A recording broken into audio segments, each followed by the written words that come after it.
tentukan apa. Kita mulai dengan situasi yang ada di Sumba Tengah aktual apa saja gitu.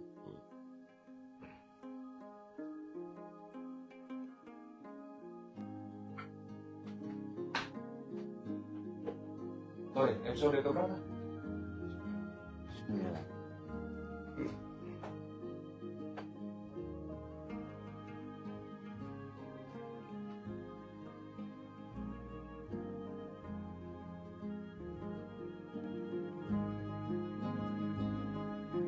Sebuah buku kecil dan sebatang pena dambaan kan ku simpan selalu sebagai kenangan kakiku, sebaik doa di kalbu dan serangkai harapan pecinta. Itulah dayaku sebagai kekuatan harapan. Dan bila nanti sang surya merekat, kan ku baca catatanku di buku ini.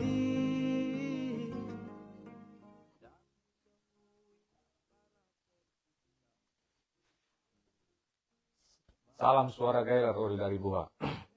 Kita bertemu lagi di episode ke-9. Kali ini suara Gailar didatangi oleh tokoh-tokoh muda Sumba Tengah. Mungkin kita semua sudah mengenal mereka. Sehingga seperti biasa saya akan memperkenalkan satu-satu. Tapi karena ini edisi spesial untuk anak-anak muda, saya cukup menyapa mereka dengan nama panggilan mereka saja. Bisa saja nanti saat mereka menyampaikan pikiran, mereka ingin memperkenalkan lebih lanjut, kami akan beri kesempatan. Jadi sekali lagi, Oli dari Buah, kita bertemu lagi di episode ke-9 bersama tokoh-tokoh muda Sumba Tengah. Di samping paling kanan, Bapak Yonatan. Lebih familiar dipanggil Bapak Kembar. Kemudian di samping kanan saya, Pak Into Ombujoka. Lebih familiar dipanggil Bapak JR. Kalau ini langsung dengan Bapak Polce. Ya. Teman-teman sekalian, kita akan bincang-bincang tentang Sumba Tengah. Saat ini kegelisahan utama sebagian besar masyarakat Sumba Tengah, entah dia pegawai negeri terutama petani, kita berada dalam kondisi yang sangat menggelisahkan. Tidak saja kita ada dalam kondisi miskin, tetapi kita terancam dengan situasi karena cuaca, kita gagal tanam. Kira-kira bagaimana pandangan Pak Polce soal kondisi kita, apa yang bisa dibagikan untuk Olda di Buah sekalian? Silakan Pak Polce. Baik, terima kasih. Beliau Lokat tadi bilang Polce lebih banyak orang anak kalang bilang aman. Oh. Namu kiaman. Oh ya. Ya saya sederhana. Jadi apa namu ki? Namu kiaman. Oh. Emang. Sederhana itu. Jadi terkait yang Loka bilang tadi. Kalau saya melihat dari perspektif usaha saya, kecenderungan soal pertanian itu dia berhubungan erat dengan air. Jadi di mana ada lahan yang mau diusahakan, kalau kita kasih air, ini soal inovasi loh. Soal inovasi di mana kita mampu mendedikasikan apa yang kita miliki untuk kebutuhan orang banyak, saya pikir itu jadi berkat, bukan dosa loh. Nah, jadi oke. Kalau sampai pada titik tertentu dalam usaha dalam waktu yang berjalan, kalau saja ada pilot project, satu aja pilot project jalan, saya pikir bisa jadi motor penggerak bagi teman-teman muda. Pilot project maksudnya apa nih? Nah, lebih khusus tadi solar. Oh iya. Biasanya pada lahan tertentu yang kering air yang kering, terus di situ lahannya berpotensi, kita kasih horti. Dalam hal ini kebetulan saya punya basic lada. Saya punya basic lada. Saya Maksudnya basic lada, usaha lada. Usaha lada. Oh iya. Anakan lada. Saya punya usaha itu. Jadi kalau di situ saya kasih air, dalam hal ini sumbangan loh. Saya kasih air, terus saya kasih lada. Nah, secara otomatis ikutan dari bantuan itu bisa jadi sangat bermanfaat bagi penerima manfaat. Misalnya contoh dalam satu rumah tangga. Kalau saya kasih 10 polybag lada, itu sangat bermanfaat. Dalam jangka waktu rentan waktu yang 2 tahun ke atas. Kan lada ini 2 tahun sudah siap panen. 2 tahun ke atas itu sudah ekonominya udah bagus. Nah ini sekedar saya buka sedikit bagi teman-teman muda macam adik saya sama JR, adik sama Kembar. Ini saya pikir kita bisa bergerak bersama secara masif di Sumba Tengah. Saya pikir bagus. Nah ini memang kita terbatas dari sisi modal, tapi kalau kita bergerak bersama saya pikir bisa. Tidak ada yang tidak bisa. Ya, jadi maksudnya tadi alternatifnya, contohnya itu usaha lada ya. Ya. Nah, tapi 2 tahun kan? 2 tahun depan. Ini sudah lapar ini. Maksudnya jangka yang paling pendek ini sekarang bagaimana mengatasinya? Oke, itu jangka menengah kita bisa lakukan. Tapi dalam waktu dekat ini apa yang bisa dilakukan? Karena sekarang mungkin stok sudah mulai menipis. Sebagian besar masyarakat sudah mulai harus mencari alternatif makanan. Nah, kalau hanya mengharapkan nanti BLT paling dapat 10 kilo, berapa hari sudah habis gitu kan.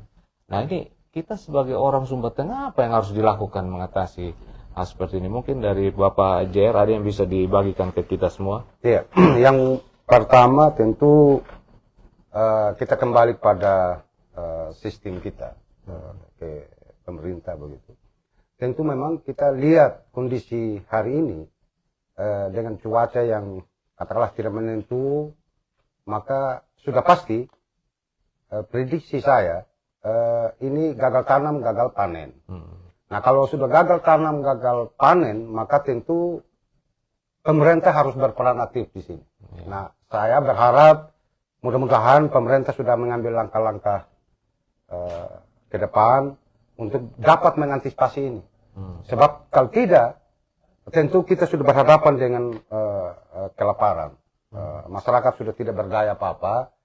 Nah, itulah yang saya katakan sebenarnya Sumba Tengah ini, kalau kita lihat, mungkin dari seluruh wilayah Sumba Tengah ini kan hanya ada satu saja yang namanya irigasi. Itu di Mboro, di Bewi. Oh ya. Yang lain ini kan memang disebut irigasi, nomenklatur, tetapi kasat mata atau kita lihat itu lebih ke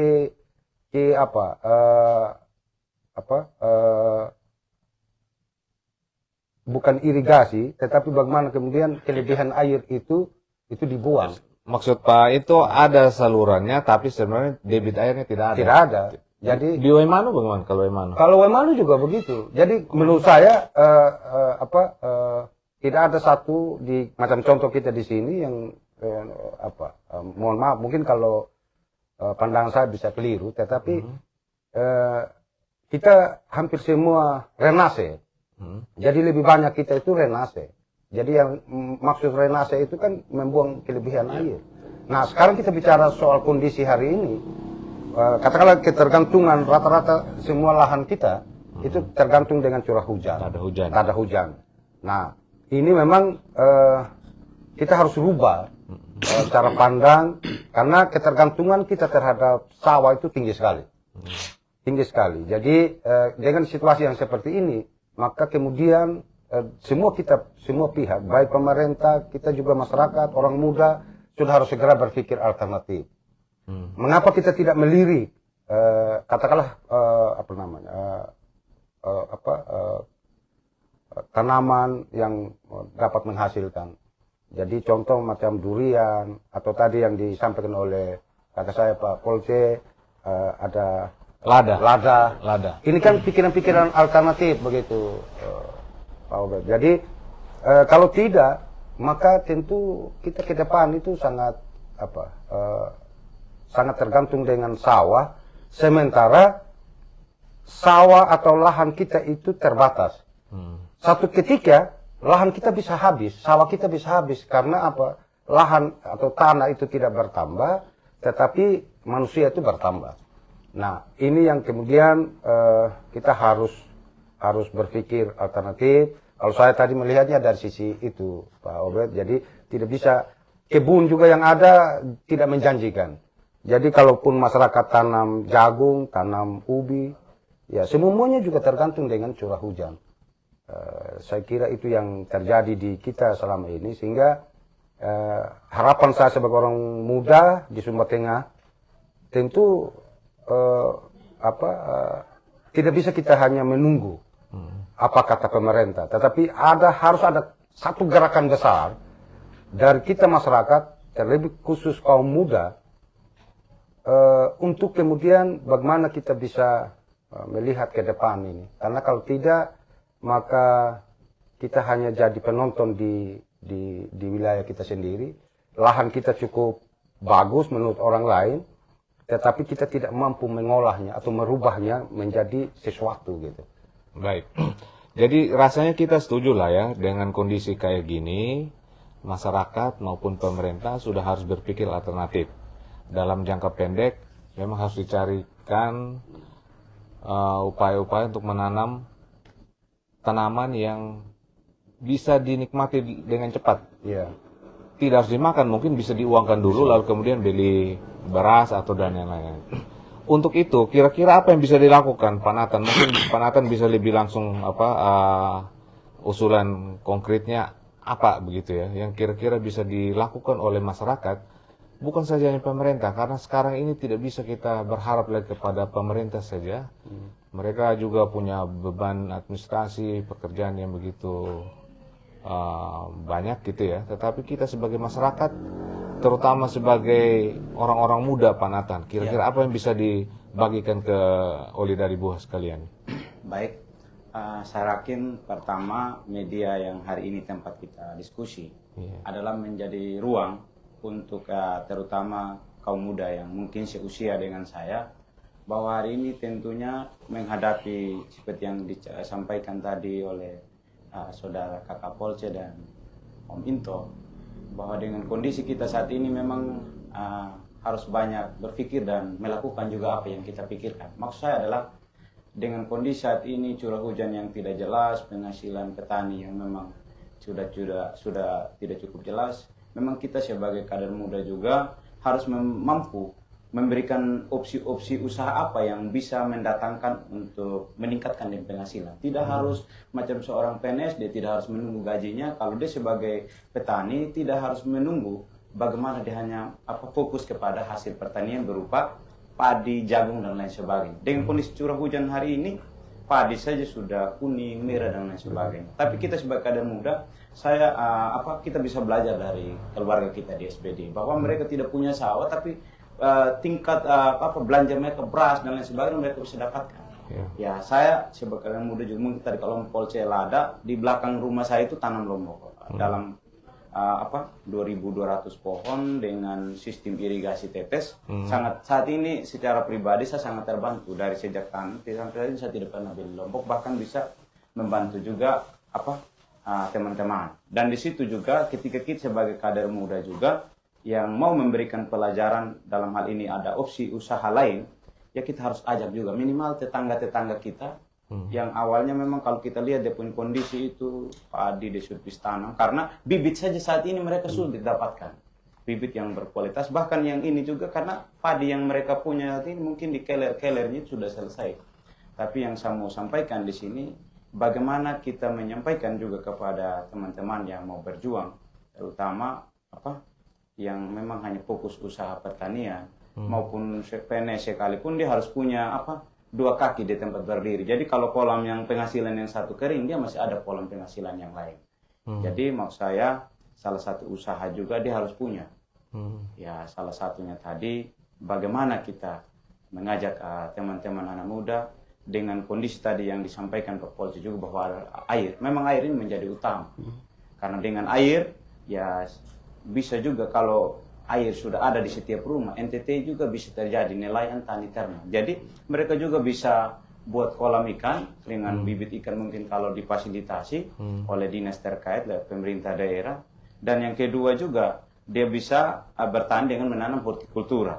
Yang ketiga juga ternak juga, kalau kondisi air cukup memadai, saya yakin kita piara ternak juga tidak terlalu menghabiskan biaya banyak. Jadi saya juga salah satu solusi yang saya coba tawarkan kepada kita yang hari ini ada dalam kondisi yang betul-betul saya bilang jatuh betul, ya kita harus cari inovasi baru. Salah satu yang saya tawarkan tadi berani buat satu lompatan baru tanpa kita gengsi, ya kita harus berani. Salah satunya tadi yang saya sampaikan itu hortikultura juga.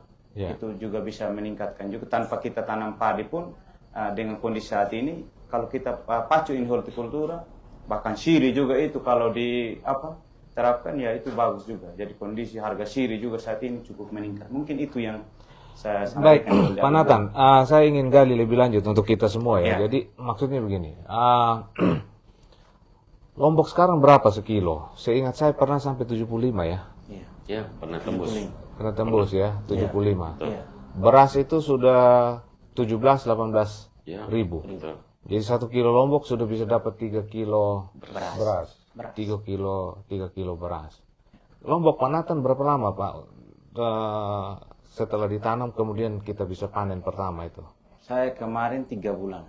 3 bulan, seumur padi juga. Iya. Ya, seumur padi. Nah itu oli dari buah. Salah satu yang yang muncul pada saat hari ini adalah Lombok. Lombok itu kalau misalnya Lombok harganya lebih mahal, kenapa kita tidak tanam Lombok daripada tanam beras? Itu maksudnya Pak Nathan. Nah, teman-teman sekalian, saya ingin kita kemudian lebih dalam lebih berpikir. Kalau kita lihat Sumba Tengah, katakan di sekitar Bakul, itu yang pasti bisa belanja secara pasti, yang punya daya beli itu sebagian besar adalah ASN. Ya. Karena mereka karena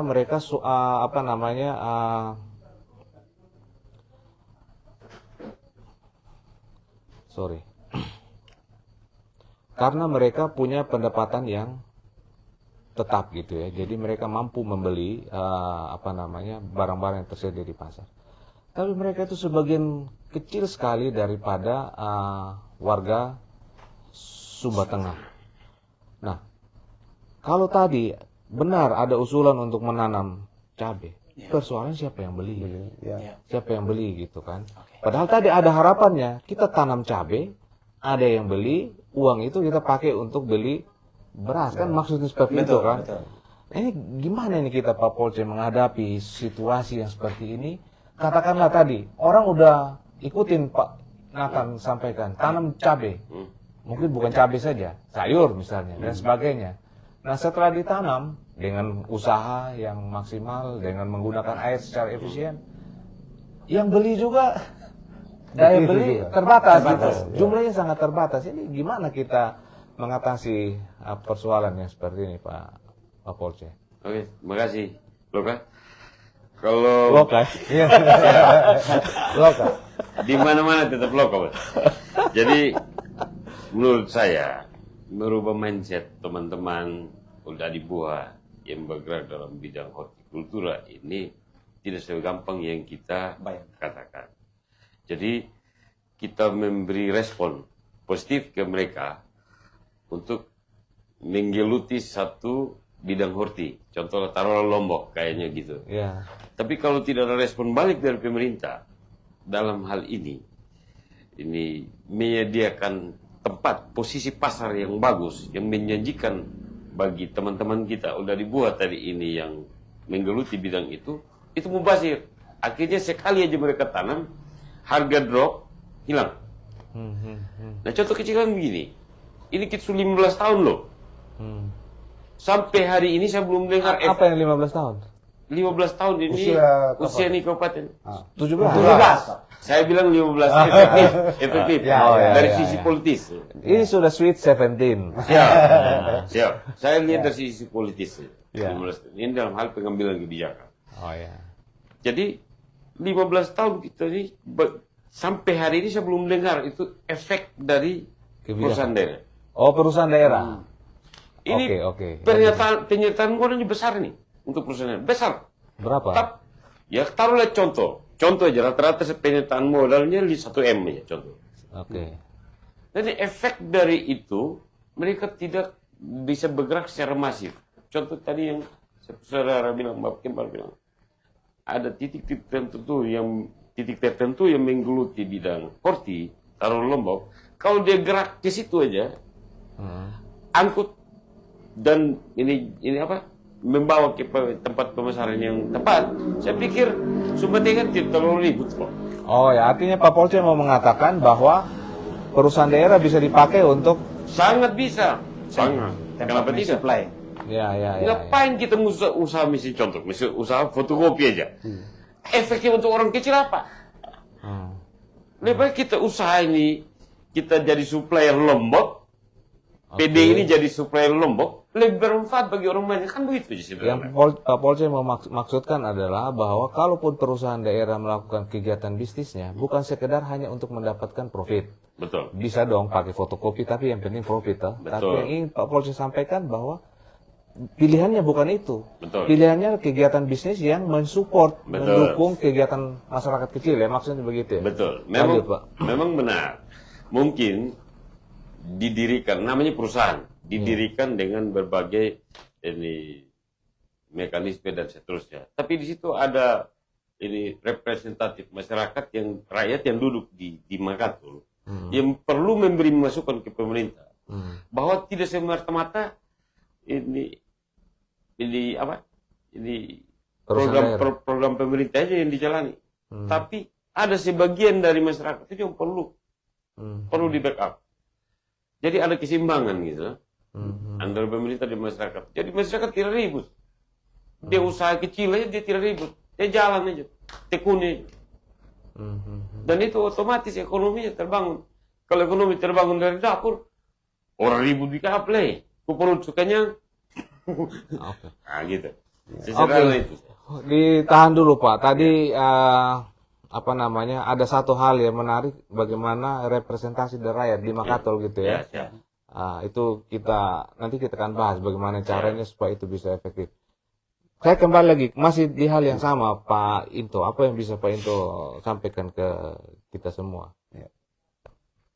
Baik, tadi kembali ke mimpi sebenarnya. Mungkin kalau agak jauh begitu Pak Obed. Kita kembali pada mimpi, mengapa kita mau bersumba tengah. Jadi sepemahaman saya, ini namanya juga mimpi, harapan gitu. Jadi Sumba Tengah itu kita bagi dalam 4 klaster atau 4 wilayah. Katakanlah selatan itu lebih fokus ke soal pariwisata, kemudian perkebunan, kemudian di seputaran Webakul itu menjadi kota jasa. Gitu. Kemudian bergeser ke tengah utara itu mulai dari Weluri sampai Desa Tengah itu lebih kepada soal perkebunan. Kemudian utara itu lebih ke industri dan peternakan dan seterusnya. Nah, memang ini barang dirumuskan dalam bentuk RPJPD yang mimpi kita itu 20 tahun. Yang kalau tidak salah, mudah-mudahan nanti dikoreksi begitu Pak Obed. Visi kita yang sekarang itu 2045 ke 2015 ya, ke 2045 itu visi kita adalah mandiri, sejahtera, berkelanjutan. Oke. Nanti yang kemudian diturunkan dalam RPJD dan seterusnya. Nah, RPJMD. Jadi menurut saya memang harus ada konsisten di situ dan harus ada intervensi pemerintah. Apalagi dengan kondisi kita sekarang, wilayah kita Sumba Tengah ini yang seperti ini, masyarakat kita kalau mau jujur betul-betul hanya mau berusaha saja. Macam tadi yang Bapak Kembar katakan, ketika semua berbicara holti, semua tanam holti. Ya. Kemudian pertanyaan kita, siapa yang mau beli?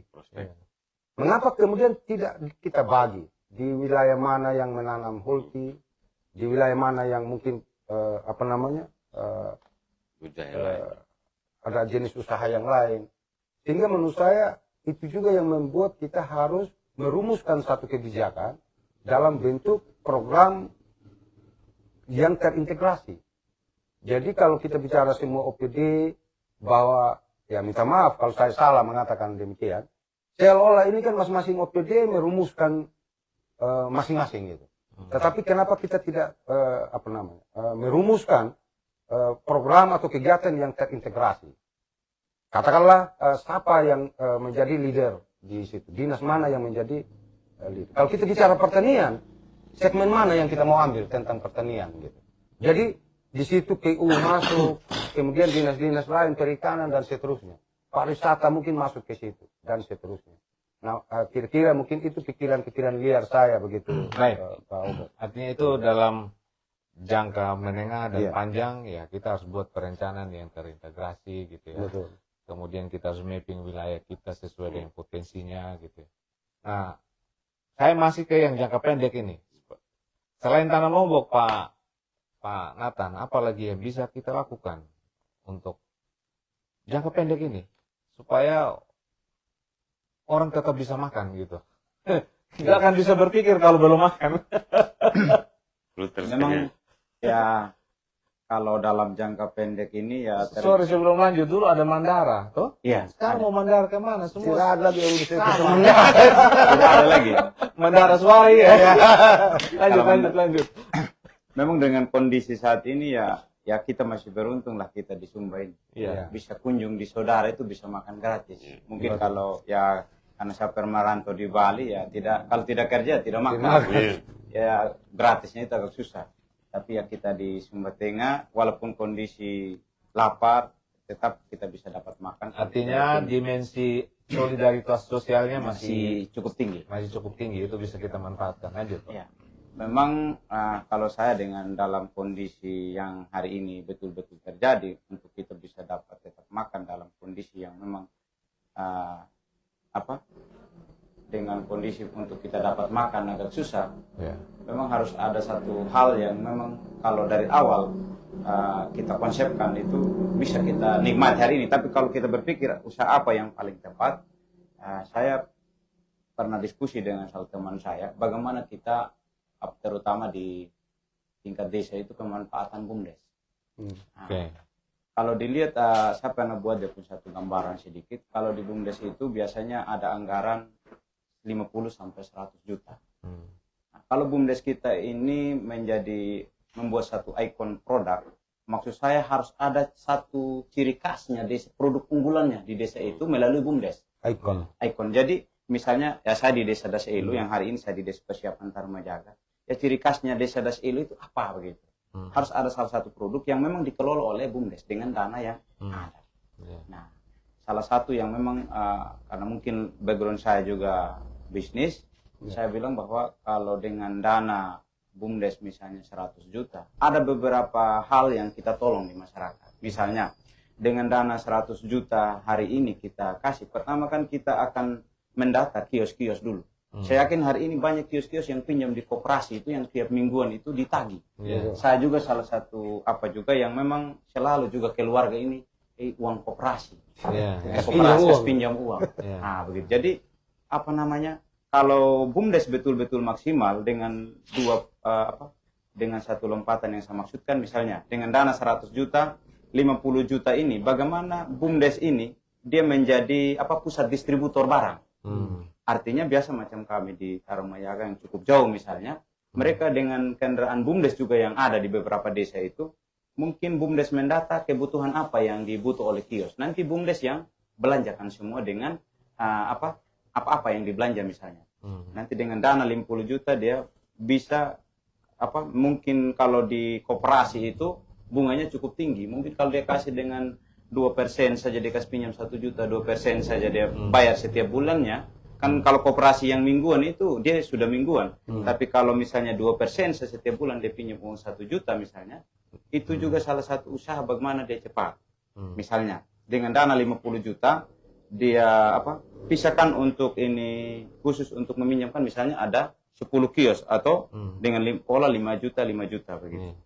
Nah, terus diwajibkan juga dia bentuk yang namanya koperasi BUMDes misalnya. Jadi diminta itu misalnya masing-masing warga masyarakat itu terkhusus di desa itu wajib menjadi anggota koperasi. Misal kalau dia punya 200 kakak saja dengan jumlah 10.000 saja dia simpan pertama itu, dia sudah ada di angka kalau 200 ke 10.000. 200 kali 10.000 sudah ada 2 juta misalnya.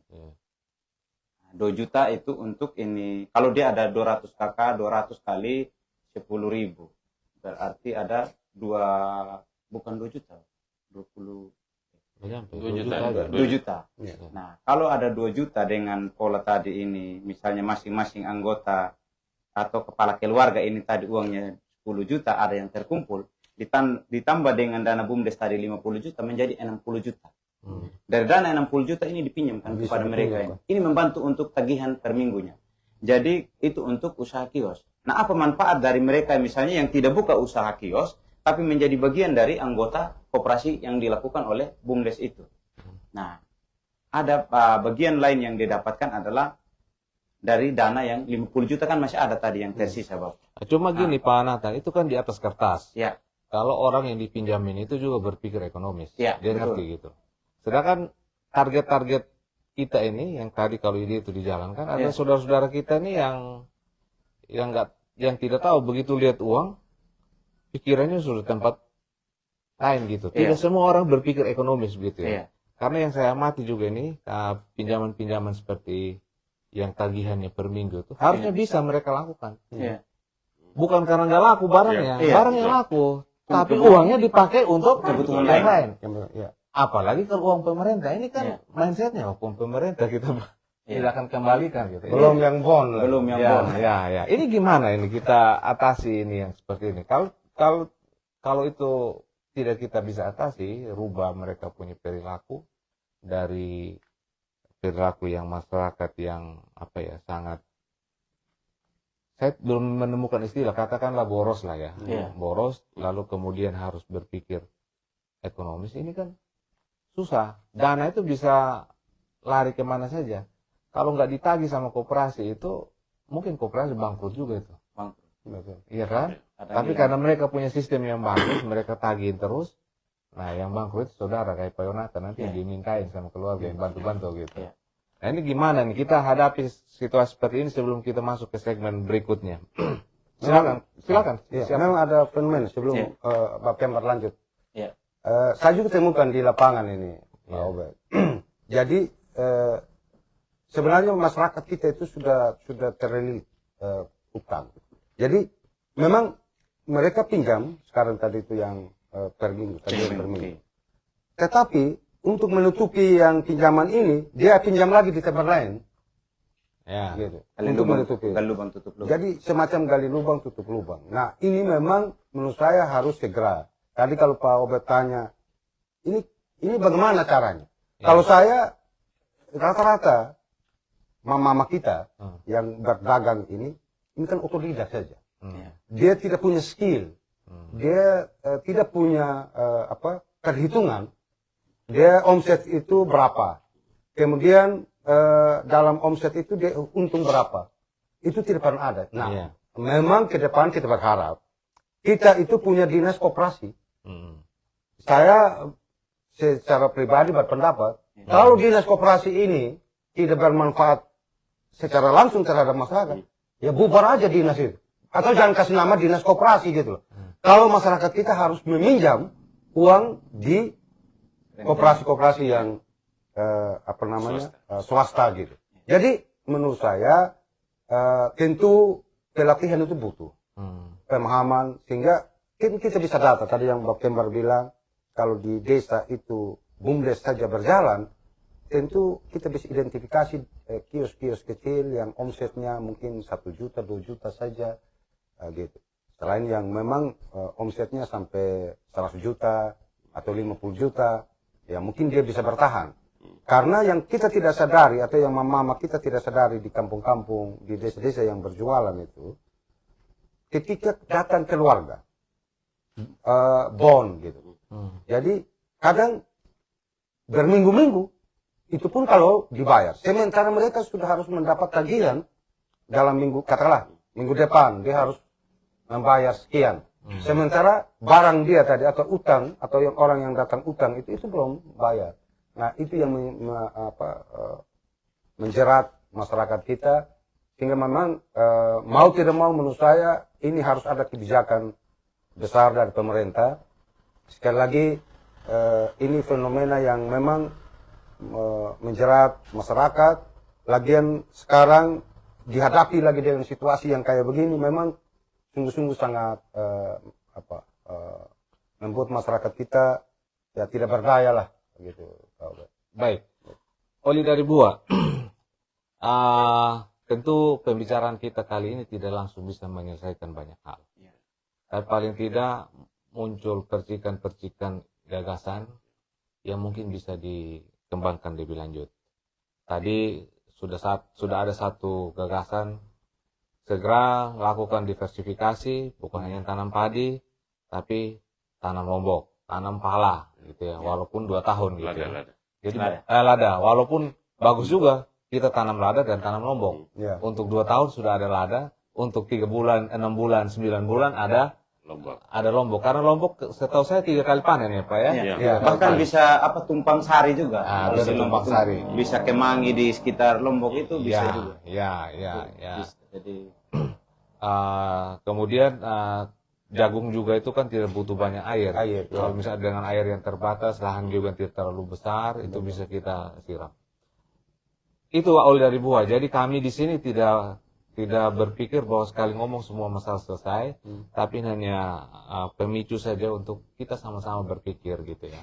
Nah, kami akan masuk ke segmen kedua. Paling tidak dari pembicaraan tadi ada 2 yang mungkin kita bisa kembangkan lagi. Soal apa yang dikatakan Pak Polce tadi? Representasi masyarakat itu yang di Makatul harus berpikir untuk bagaimana mengembangkan masyarakat gitu. Nah, bisa dielaborasi lebih lanjut lagi Pak Polce. Apa yang Bapak maksud itu representasi kan berarti anggota legislatif ya. Nah, apa yang Bapak harapkan mereka lakukan untuk masyarakat kita ini gitu? Iya, langsung. Jadi begini, kalau saya sederhana aja, kita tahu, bahkan orang masyarakat pada umumnya tahu 3 tugas pokok representasi rakyat itu tahu. Tapi yang diharapkan dalam disebutkan aja Bapak, tidak semua ini Oli dari Buah tahu ini. Oke, saya lebih detail lagi. 3 tugas pokok itu fungsi legislasi, fungsi anggaran, dan fungsi pengawasan. Tapi yang kita harapkan dalam situasi seperti ini, muncullah figur-figur baru, tokoh-tokoh muda baru yang inovatif. Jadi dia tidak melulu ke tugas utamanya. Jadi kalau dia sudah punya rasa inovasi yang tinggi, berarti dia punya kemampuan mendedikasikan hidupnya selama 5 tahun loh, selama dia duduk. Lawang situ negara sudah bayar 5 tahun. 75% hidupnya untuk urus rakyat. 25% untuk keluarga. Nah, untuk anak beli bonbon, pemerintah suka kasih. Untuk betua beli lipstick, pemerintah suka kasih. Ngapain dia pikir itu? Kan gitu deh, sederhana itu. Artinya pendapatan dari seorang dewan ini sudah cukup. Cukup. Pemerintah sudah hitung. Secara undang-undang sudah diatur. Kenapa Bapak harus ngomong begitu? Emang maksud saya begini. Semua sudah jalan. 15 tahun ini jalan. Tapi yang menonjol itu belum kelihatan. Belum ada yang kelihatan ya, tidak belum. Kelihatan. Jadi itu tadi kembali yang awal gitu ngomong. Masyarakat buat yang kecil, tapi tidak ada perpanjangan tangan pemerintah ke situ untuk mengekspor hasil dari masyarakat itu kan mubazir dia. Akhirnya masyarakat jadi bosan dan mengeluh. Tapi kan bukan salah dewan dong itu. Memang betul bukan salah dewan, tapi ada satu dari tugas fungsi anggaran itu. Yang memastikan harus sesuai dengan Punya kebutuhan kemampuan untuk merubah. Ah. Punya hak dia di situ untuk merubah. Jadi kalau program pemerintah tidak connect langsung dengan dia punya dapil, dia punya hak kok. Kita setuju ya pendapat. Setuju. Nah, kalau bisa lanjut kalau Ya. memang setuju. Kenapa itu tidak terjadi, Pak Into? Setuju tadi yang Pak Polsek katakan terkait dengan 3 fungsi. Memang inilah yang kemudian ke depan kita berharap siapapun yang akan duduk 20 orang itu di Makatul, kita harus menjalankan betul-betul 3 fungsi itu atau paling kurang 2 fungsi itu. Mulai dari perencanaan. Tadi minta maaf saya pertegas soal mimpi kita tadi yang 2025 ke 2045. Ya. Itu 20 tahun. Iya. Nah, kita harus konsisten. Kalau kita punya mimpi 20 tahun, maka 20 tahun itu kita harus konsisten. Selama 5 tahun maksud saya, per 5 tahun. Ya. Nah, yang terjadi minta maaf, mungkin saya bisa keliru juga. Ada mimpi-mimpi baru. Iya. Jadi bukan mimpi baru. Pengawalan dari setiap anggaran, Oke. perencanaan. Jadi di lapangan kita selalu menemukan masyarakat mengeluh begini. Kita usul ini, tapi tidak pernah terrealisasi. Sekalipun memang banyak kegiatan. Tetapi kan kadang masyarakat berpikir, yang saya pernah omong dulu itu di musrembang desa, Kemana? tidak pernah terrealisasi. Iya, iya. Nah, itu yang saya bilang bahwa kita harus mengawal agar program kegiatan ini betul-betul berbasis pada masyarakat. Jadi, jangan lagi, kalau tadi berbicara Pak Polsek mengatakan salah satu fungsi itu adalah pengawasan, maka ketika penganggaran itu secara pemerintah betul-betul kita kawal bersama-sama. Siapapun yang duduk di Makatul. Artinya 20 orang itu harus betul-betul memastikan setiap hasil penusulan dari desa, kecamatan, kabupaten, ujungnya memang harus tetap begitu. Jangan sampai di kabupaten dia hilang gitu. Kemudian anggaran mulai geser sana, geser sini, dan seterusnya. Dan ini, ya minta maaf, walaupun memang tidak nampak secara langsung. Tetapi ada kondisi yang terjadi seperti itu. Jadi tidak adanya konsistensi kita mengikuti satu perencanaan. Gitu. Sehingga contoh, kita sudah punya visi Sumba Tengah misi yang 20 tahun. Nanti kita berhadapan dengan tahun politik lagi, pilih bupati dan wakil bupati. Nah, kita berharap bahwa visi misi calon bupati, wakil bupati itu tidak boleh keluar dari rumusan. Dia memperkuat rencana yang sudah ada. Nah, biasanya kalau sudah keluar dari situ, itu yakin saya itu. Tapi siapa yang harus memastikan supaya jangan keluar? Ya DPR. Kalau saya, DPR harus memastikan ini dengan 3 fungsi tadi itu. Mulai pengawalan itu dari bawah. Jadi mulai dari musrembang desa, kecamatan sampai di kabupaten. Di kabupaten itu perumusan mulai dari Bapeda, keuangan dan masing-masing OPD. Ketika OPD merumuskan program dan kegiatannya, itu juga harus sesuai dengan keinginan masyarakat. Sehingga terkait dengan tadi yang kita bilang semacam contoh, kita tahu persis masyarakat kita tidak punya keahlian berdagang sebenarnya. Dia otodidak. Tetapi adakah program yang melakukan pelatihan untuk itu? Kalau ada ya syukur. Kalau tidak ada, paling kurang itu ke depan harus ada. Yang kemudian kedua, tadi yang Pak Kembar bilang, ini harus ada suntikan modal. Saya berharap mudah-mudahan regulasi memungkinkan begitu Pak Obel ya. Kita itu punya dinas koperasi gitu loh. Boleh tidak? Dinas koperasi itu menyiapkan anggaran di situ 1 miliar, katakanlah ini contoh. Kemudian semua kios-kios yang sudah punya siup, situ dan seterusnya, dia boleh mengajukan pinjaman ke dinas koperasi itu. Tetapi dinas koperasi atau pemerintah tidak boleh mengambil keuntungan di situ. Dia katakanlah kalau pinjam 5 juta, cukup si pedagang tadi itu yang punya kios itu mengembalikan 5 juta saja. entah dalam berapa tahap begitu.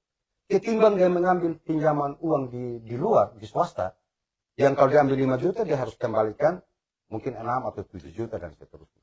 Nah, itu yang menurut saya, kalau itu regulasi yang memungkinkan, mengapa itu tidak dirumuskan? Soal PAD, ya kalau itu kios dia berhasil, saya kira dengan otomatis PAD itu dia muncul dari situ. Tidak mestinya harus pemerintah itu mencari keuntungan dari 1 miliar tadi itu. Jadi bagaimana 1 miliar yang modal tadi itu dikembalikan? Baik Pak Indro. Jadi tadi Pak Polsek katakan DPRD kurang berperan. Sudah kasih salah satu contohnya ya. Kemudian Pak Ito tambahkan soal bagaimana partisipasi Dewan juga untuk memastikan mulai dari Musrembangdo sampai ke KAP itu dikontrol ya, dipastikan untuk berjalan. Lalu kemudian juga sudah ngomong soal dinas koperasi. Nah, kita masih tetap bagaimana peran Dewan ini agar bisa maksimal. Atau potret Pak Polce ini tidak kurang berperan. Menurut Bapak Pak Nathan bagaimana Pak? Saya rasa tadi 3 fungsi legislator itu pembentukan peraturan daerah, penganggaran dan pengawasan ini kalau dia jalan saja semua, tentunya apa yang menjadi harapan itu bisa terjadi karena Dewan bisa melakukan pengawasan, penganggaran itu kan tetap kita terkoneksi dengan RPJMD yang connect dengan visi misi bupati terpilih. Ya, maksud saya di sini adalah bagaimana kita sebagai wakil rakyat untuk betul-betul pertama mengkawal betul apa yang menjadi usulan dari masyarakat. Ya, mengkawal dalam artian mengetahui juga apa yang menjadi usulan masyarakat. Itu pertama dia harus turun ke bawah. Artinya dia harus tahu apa yang menjadi kebutuhan. Dia harus tahu apa yang menjadi persoalan di tingkat bawah. Jadi berarti selama ini tidak turun ke bawah dong? Ya. Berarti selama ini tidak turun ke bawah, jadi tidak bisa berperan dengan maksimal. Ya, kalau tentang itu apa turun ke bawah atau tidak, saya tidak bisa menjamin itu. Atau saya tidak bisa secara jelas saya bilang mereka tidak turun ke bawah. Teorinya harus turun ke bawah. Teorinya harus turun ke bawah, mendengar aspirasi. Saya yakin di Dewan itu kan ada dana reses. Bagaimana kita menyerap aspirasi. Dari aspirasi yang kita serap itulah, dan dengan kita turun ke bawah dan kita mendengar apa yang menjadi keluhan mereka, itu kan ketika dari tingkat Musrembangdus yang disampaikan oleh teman saya tadi itu bisa dikawal terus. Kalau seorang wakil rakyat itu di setiap Musrembangdes lah, mungkin Musrembangdus dia tidak hadir, minimal di tingkat Musrembangdes dia harus hadir. Bahkan kawal sampai akhir kayak gitu.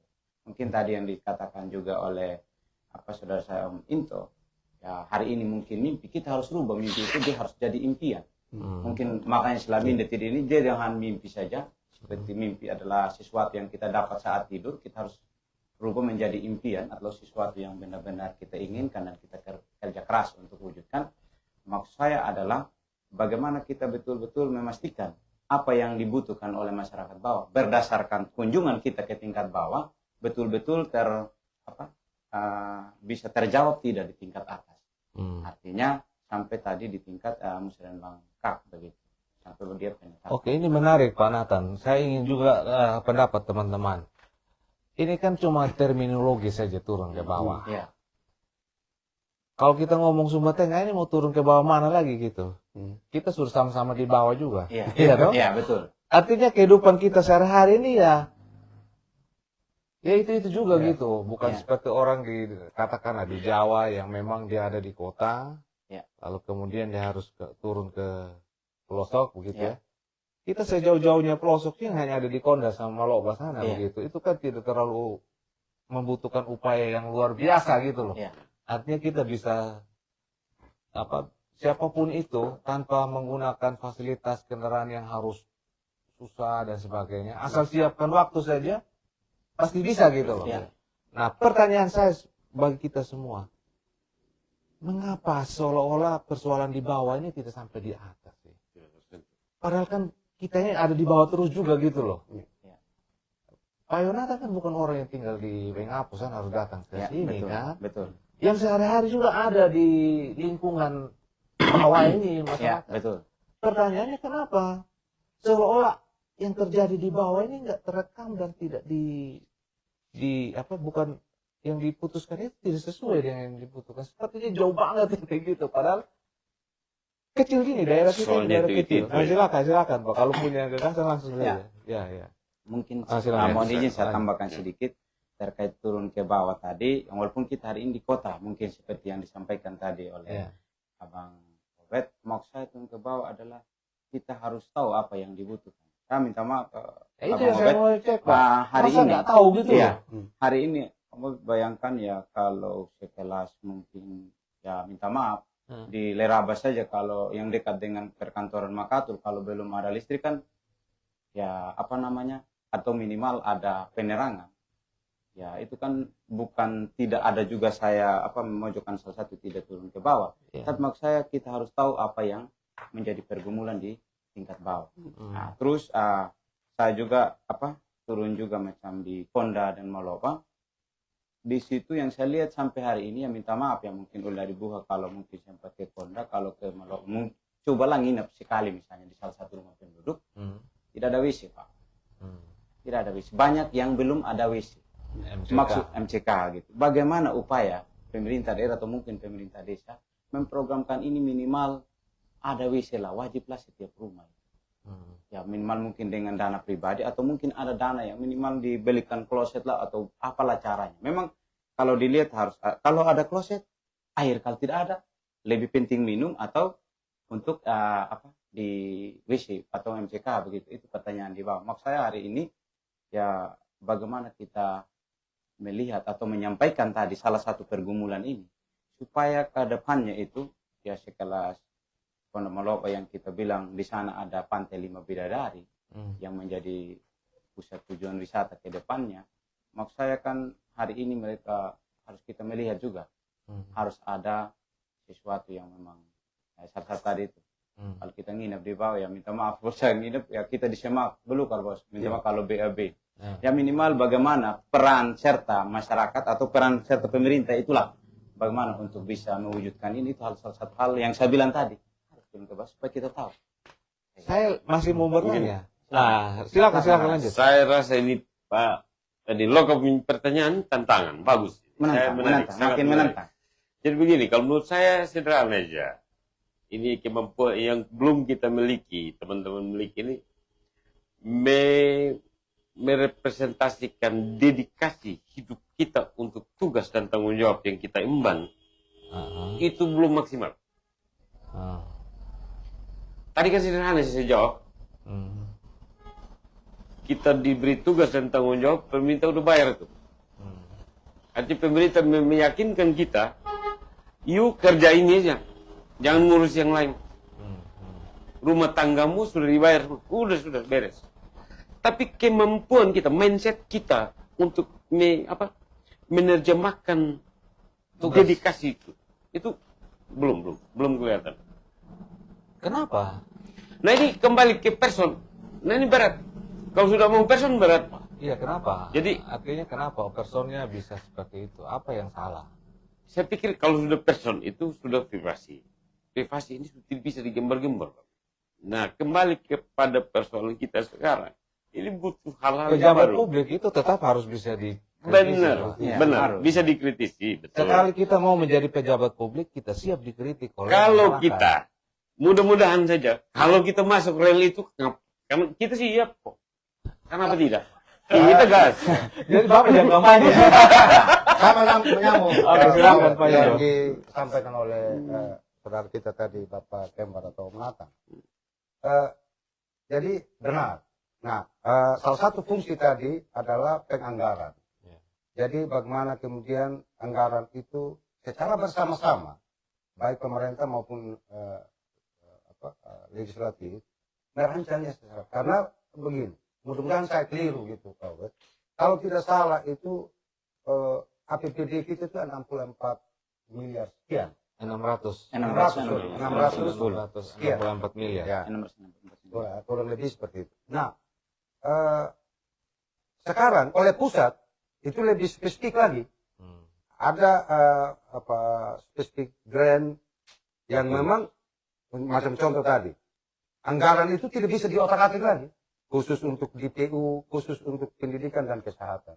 Nah, terkait tadi yang contoh yang disampaikan oleh Bapak Kembar terkait dengan katakanlah MCK, ya salah satu program itu. Kalau di Maloba saja belum ada minta maaf kalau tidak ada WC gitu, maka tentu ini menjadi Belum semua. atau belum semua, maka ini menjadi tugas salah satu bagaimana kemudian menyamakan persepsi antar pemerintah dan DPR. Baik, jadi oleh dari Buah maksud dan teman-teman yang hadir di sini, maksud saya itu contoh-contoh tadi, contoh-contoh bahwa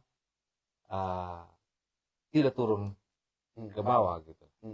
Saya meragukan tidak turun ke bawah karena ngapain lagi turun? Kita sudah di bawah semua juga gitu. Iya kan? Ya. Sehingga pertanyaannya, apakah memang karena tidak tahu persoalan atau ada pembiaran? Sudah tahu tapi dibiarkan gitu. Nah, ini yang ingin saya diskusi dengan bapak-bapak tokoh-tokoh muda ini gitu loh. Ya. Karena buat saya, masa iya sih kita nggak tahu masalah kita tidak ada MCK dan sebagainya. Itu kan bukan sesuatu yang dengan mudah terlihat gitu loh. Dengan mudah terlihat. Nggak usah turun pun, juga. ya nggak usah turun pun tanya sama tokoh agama, pendeta atau apa, dia langsung tahu kok kondisi di jemaatnya dia seperti apa gitu.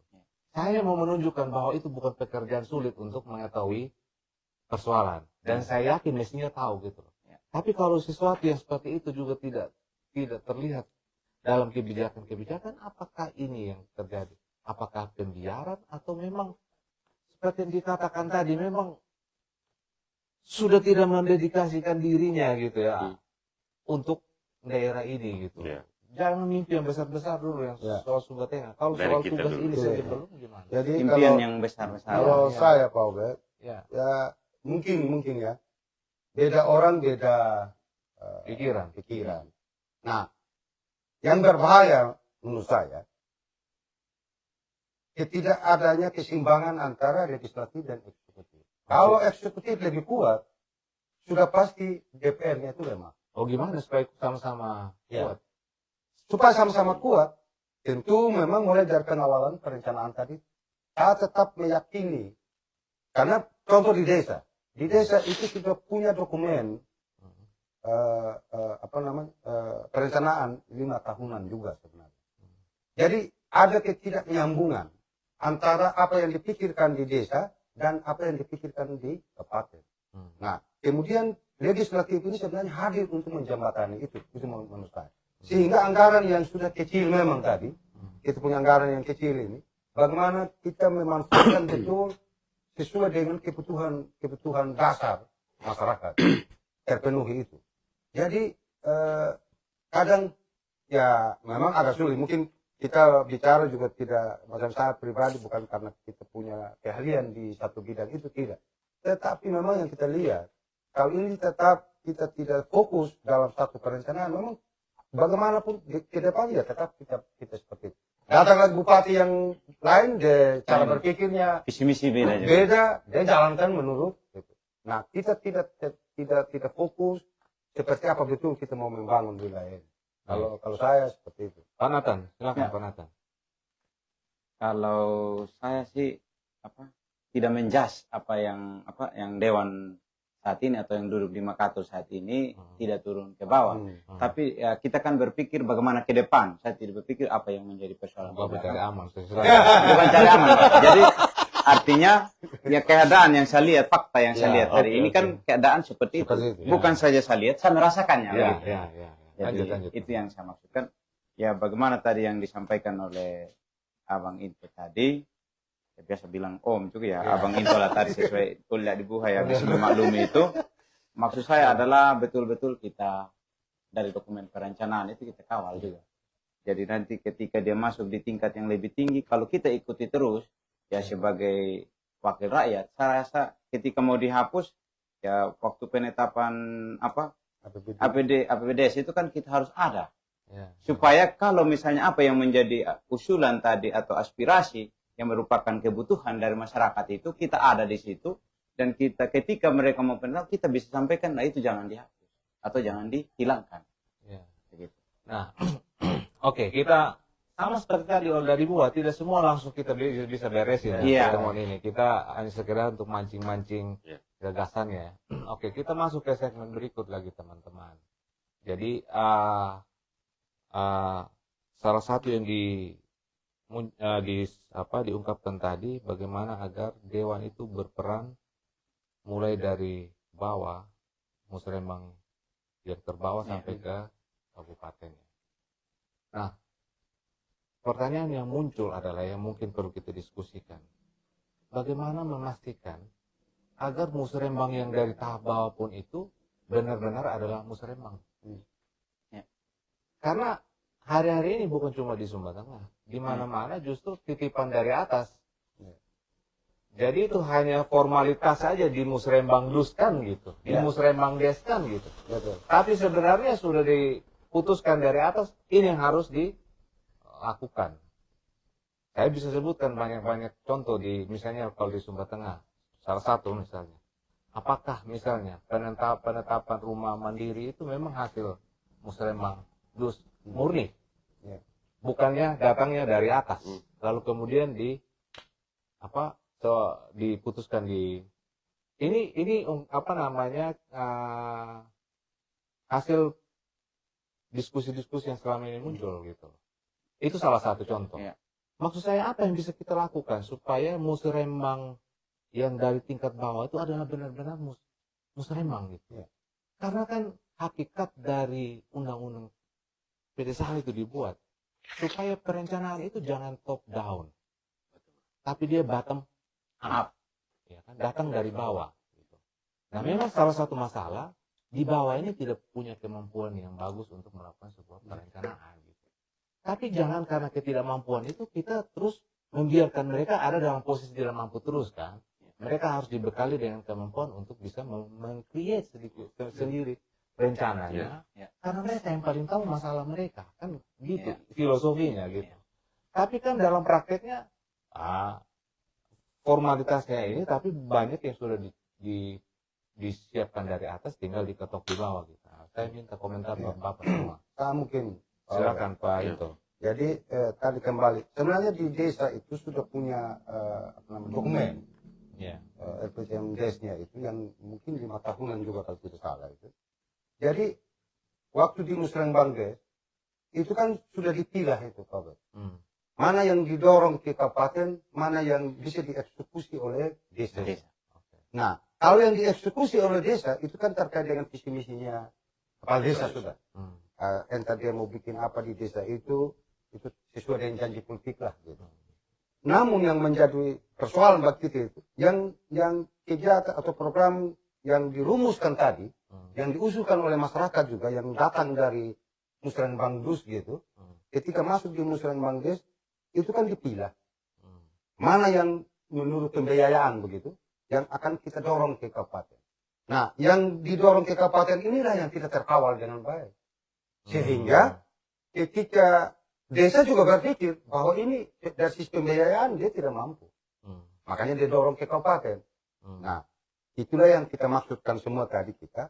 Kalau legislasi atau legislatif juga hadir dalam situasi itu, maka dia tahu, maka dia ikuti apa yang diusulkan tadi atau apa program-program apa yang didorong ke kabupaten dan seterusnya. Maka itulah yang kemudian ketika musrembang kecamatan juga dipertahankan sampai di musrembang kap juga itu dipertahankan. Itulah yang saya sebut dengan konsistensi perencanaan. Karena yang putus di tengah jalan itu gitu. Nah, kemudian tadi program yang terintegrasi. Karena masing-masing dinas ketika merancang satu program gitu, karena masing-masing gitu, juga kadang tidak connect dengan apa yang dipikirkan di bawah. Tadi yang saya bilang. Padahal wajib itu Pak Obed, wajib ketika musrembang desa, OPD terkait itu wajib hadir. Nah, saya sering ikut musrembang di Sapunya Desa. Ya jujur saja, ini menjadi bahan evaluasi bagi kita bahwa tidak semua OPD itu bisa hadir. Terus kemudian sampai di kecamatan, mungkin saja di kabupaten baru bisa hadir. Kalaupun di kecamatan ya kecuali tidak bisa hadir, terus sibuk apa? Ya bisa jadi juga begitu. Atau mungkin karena Tidak dapat undangan. tidak dapat undangan kah? Atau mungkin tidak ada perjalanan dinas kah? Berarti Bapak dia harus buat undangan dong. Titipan sudah jelas. Tapi maksud saya memang ini harus dikawal. Dikawal dalam artian supaya contohnya, kemarin kita pernah bertemu dengan masyarakat. Bertahun-tahun kami usul ini jalan katanya. Ya. Tetapi yang kami tidak usulkan justru itu yang dibangun. Ya. Kan gitu. Nah, saya berandai-andai ini. Seandainya, gitu kan? Seandainya saja teman-teman dari PU hadir saat itu di musrenbang desa, mungkin tidak terjadi seperti itu. Kira-kira begitu apa. Jadi, ya itulah bahasa masyarakat. Kami dari tahun ke tahun usulkan jalan itu gitu kan. Tapi tidak pernah terrealisasi. Nah, terkait dengan rumah mandiri tadi apa? Ya. Kalau saya itu kan kebutuhan dasar. Kebutuhan dasar itu rumah, air, kesehatan, pendidikan. Ya. Tidak perlu masyarakat minta gitu. Ya. Memang itu wajib. Mau itulah kita bersumber tengah. Itulah yang membuat kita Republik ini masih tetap ada gitu. Kalau kita lebih spesifik, Sumba Tengah itulah salah satu tuntutan. Jadi siapapun bupatinya, ya kan? Siapapun bupatinya, ya tetap rumah itu menjadi prioritas. Tinggal mungkin jumlahnya saja yang berbeda-beda. Gitu. Dulu juga di zaman Ubud jilid 1, jilid 2 juga ada rumah. Namanya itu rumah layak huni dan seterusnya. Di zaman PKDL ada yang namanya rumah mandiri. Jadi maksud saya belum kelihatan kira-kira ketika masyarakat itu yang kita kategorikan orang miskin itu mendapatkan rumah, lantas setelah itu apa yang dia harus lakukan? Ya, Pak Obed orang ekonomi, saya orang politik, saya tidak terlalu paham tentang itu. Tapi logika saya mengatakan mestinya ketika dia dapat rumah, ya, masyarakat itu harus diperkuat dari sisi ekonominya. Sehingga yang diukur kesejahteraan itu adalah pendapatan dan pengeluaran.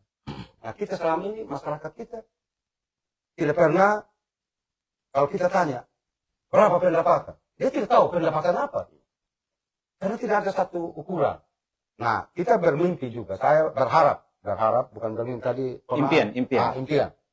Ke depan, paling kurang harus ada salah satu fungsi dari Ponaan. Ya. Kalau nanti Ponaan yang duduk di Amin. di Makatul, Amin. atau saya punya om duduk di Makatul, Atau Om juga. ya, tempur. Ini. Contoh saja, kalau kita rumus sekarang petani kita, Obed, mereka benarkah mereka masih punya lahan sekarang? Saat ini, kita kembali dari cerita awal tadi. CPCL kita itu benarkah mereka benar itu petani sudah? Benarkah mereka masih punya lahan? Satu. Yang kedua, kenapa tidak membuat satu perda? Saya berharap begitu, Robert.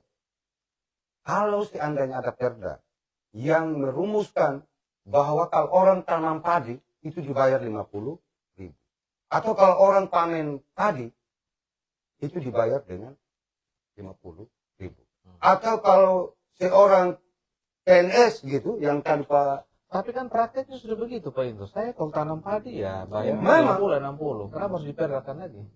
Ya, biar itu merata gitu, biar itu menjadi rumusan. Entah sudah ada atau tidak, saya tidak tahu. Ya, yang beda begini Pak Into.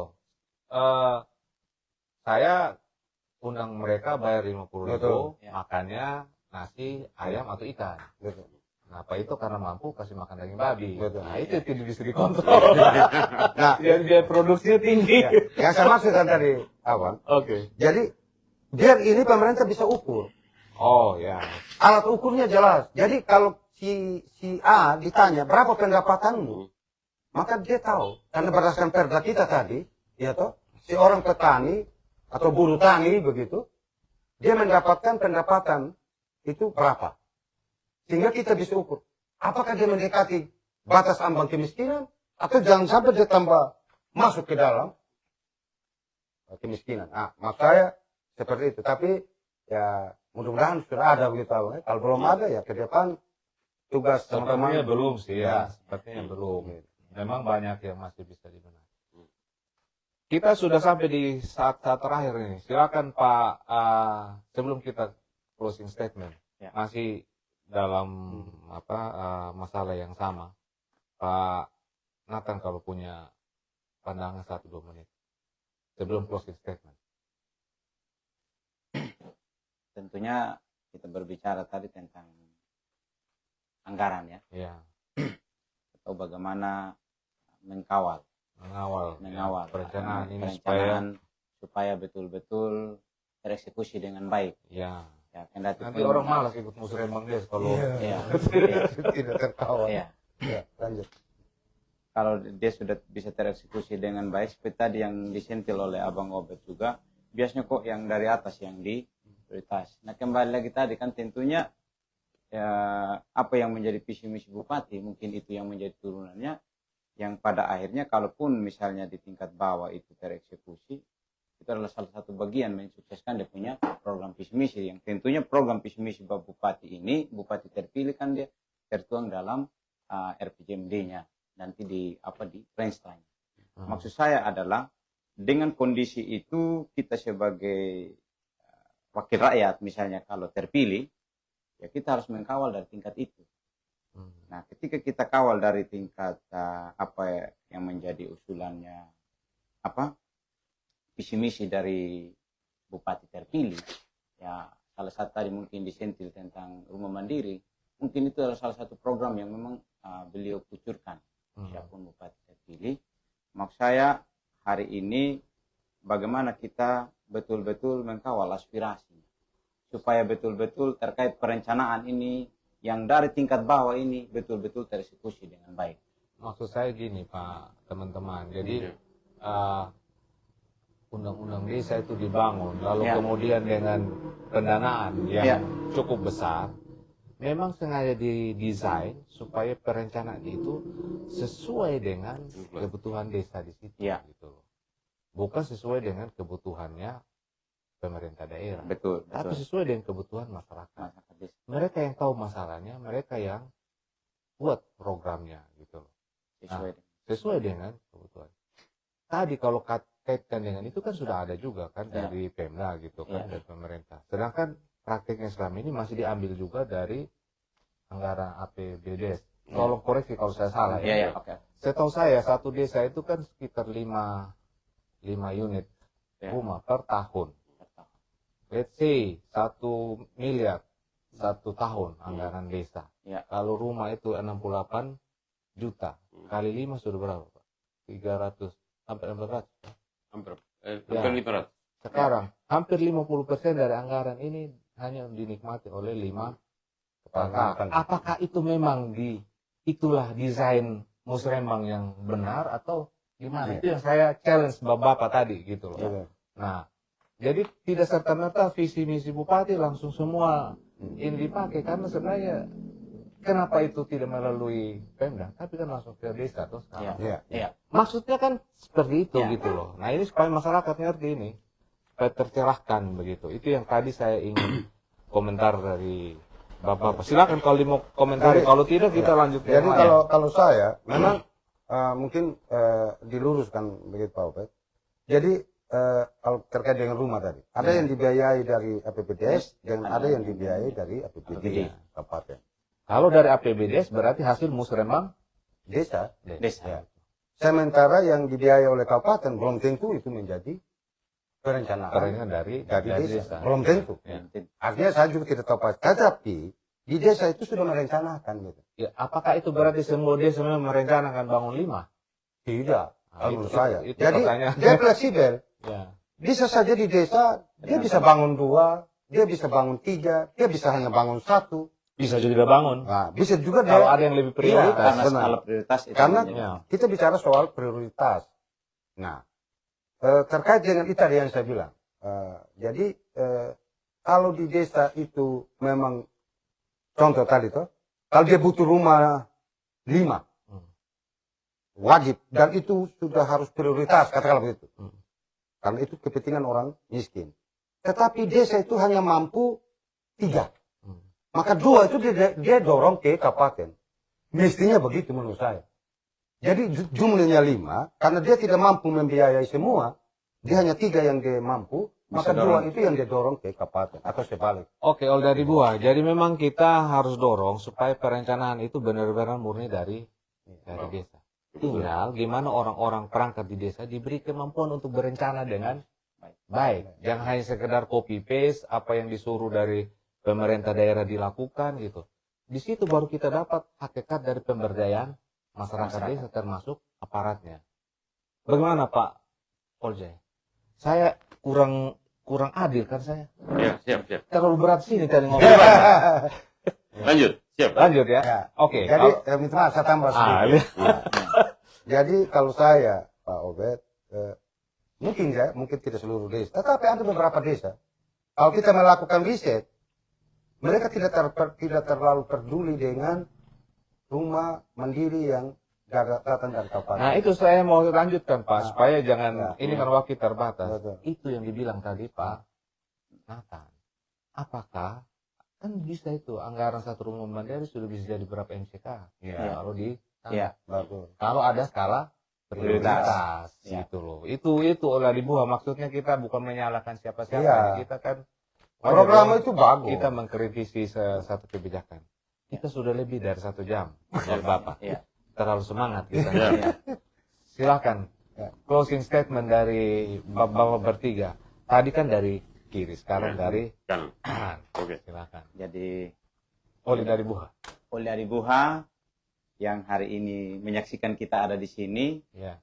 ya dari saya hari ini mari kita terus bergerak bersama. Ya kenapa kita harus bergerak bersama? Karena kita punya harapan yang sama, yaitu hidup lebih baik. Ya. Makanya kita harus lebih baik dari hari kemarin.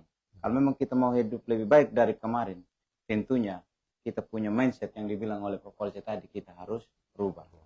Itu yang pertama. Yang kedua, kehadiran kita sebagai kader muda, tentunya bukan saja kita menjadi kader muda yang energik saja begitu bersemangat. Artinya banyak hal yang kita pikirkan, tapi bagaimana kita melakukan apa yang kita pikirkan. Saya menarik, ada salah satu buku bilang bahwa yang membuat kita berhasil bukan apa yang kita pikirkan, tapi apa yang kita lakukan dari apa yang kita pikirkan. Nah, kalau setiap kita atau dari Buha hari ini kita memikirkan saya harus lebih maju dari hari ini. Saya bagaimana besok saya dapat makan. Tentunya dia harus berpikir sesuatu yang memang dia sudah ada dalam pikirannya, itu dia harus lakukan. Dan yang terakhir, kita sebagai kader muda juga bukan saja merespon apa yang terjadi di wilayah kita atau di sekitar kita, tapi kita bisa memberikan solusi. Saya yakin solusi yang saya maksudkan di sini adalah ketika ada persoalan kita harus memberikan solusi kepada saudara-saudara kita. Mungkin itu yang saya menjadi closing statement saya, dan kiranya apa yang tadi saya sampaikan itu bisa berkenan di hati Oli dari Buha. Baik. Mungkin itu saja. Silakan Pak Into. Ya. Terima kasih. Kuliah Buha tentu waktu jadi gini, tentu apa yang kami diskusikan di sini mungkin kurang mewakili semua apa yang harapan-harapan oleh masyarakat. Tetapi kami ini datang dari berbagai latar belakang pendidikan yang berbeda-beda, tetapi sungguh-sungguh berdasarkan pengamatan atau yang kita rasakan di lapangan. Oleh karena itu, Oli dari Buha Sumba Tengah, mari kita sama-sama berbuat sesuatu untuk mengisi Sumba Tengah ini, entah itu dengan cara apa saja, yang penting itu positif, paling kurang di lingkungan kita masing-masing, di desa kita masing-masing, apa yang kita harus berbuat agar itu menjadi contoh. Sekali lagi Oli dari Buha, terlebih khusus orang muda di Kabupaten Sumba Tengah, jangan hanya diam, mari kita berbuat sesuatu untuk mengisi Sumba Tengah ini, sehingga Sumba Tengah ini biar kelihatan wajah lah sebagai sebuah kabupaten. Apalagi ibu kota, orang dari luar mengatakan tidak tahu kalau Webakul itu adalah ibu kota Sumba Tengah ini Pak Obed. Nah, paling kurang, marilah semua orang muda-mudi di Sumba Tengah harus berkreasi. Tadi Bapak Kembar mengatakan kita harus berbuat sesuatu yang membuat kita semua bisa membuktikan bahwa kita bisa. Ya. Itu yang tidak hanya sekedar kita omong, tetapi kita harus mampu mempraktekkan. Saya walaupun bukan sarjana pertanian Pak Obed, tetapi saya pernah tahu cara tanam jagung seperti apa, tanam ubi seperti apa gitu. Karena saya sendiri pernah melakukan itu. Sehingga saya tahu persis problem petani itu apa yang menjadi kendala mereka. Jadi saya kira sekali lagi itu harapan-harapan kami agar semua kita warga Sumba Tengah, terlebih khusus pemuda Sumba Tengah, berperan, mengambil peran. Apalagi situasi, kondisi alam kita seperti ini. Dan ke depan, 2-3 bulan ke depan, sudah pasti kita berhadapan dengan kelaparan. Itu yang saya bisa sampaikan, bisa berbagi untuk teman-teman. Selamat sore dan shalom. Terakhir, Pak Polce. Oke, makasih Loka. Udah dibuah. Sederhana aja, saya 2 poin saja. Kebetulan berhubungan erat dengan aroma orang muda yang cerdas sekarang. Ya. Sederhana aja. Nanti ke depan, kalau saja Tuhan berkenan ada 20 orang loh. Ya. Yang punya potensi bercokol di Makassar. Satu aja pesan saya. Punya kemampuan menepis ego, membangun kemitraan yang bagus, sehingga bisa menciptakan gerakan yang masif. Kan di daerah ini butuh itu aja. Itu satu. Terus kedua, mampu mempengaruhi pemerintah agar bisa memperbaiki lagi kelembagaan. Lebih-lebih tepat teman-teman yang 20 orang ini bercokol. Kalau punya kemampuan, saya pikir itu 5 tahun ke depan akan ada perubahan. Terima kasih. Sekian statement saya. Oleh dari Buah, anak-anak muda Sumba Tengah memanggil katanya. Jadi versinya Pak Intro tadi Sumba Tengah memanggil. Kalau versinya Pak Nathan, ayo lakukan sesuatu begitu. Kalau versinya Pak Polce, 20 orang nanti itu harus punya tiga kompetensi katanya. Bisa menepis ego, bisa berkolaborasi, lalu kemudian bisa membuat satu gerakan yang masif.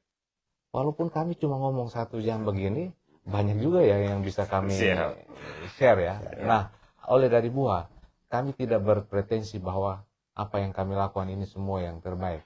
Tetapi Suara Gailar memang sengaja memberikan wadah kepada orang-orang muda ini untuk menyampaikan masing-masing. Salam Gailar, sampai bertemu.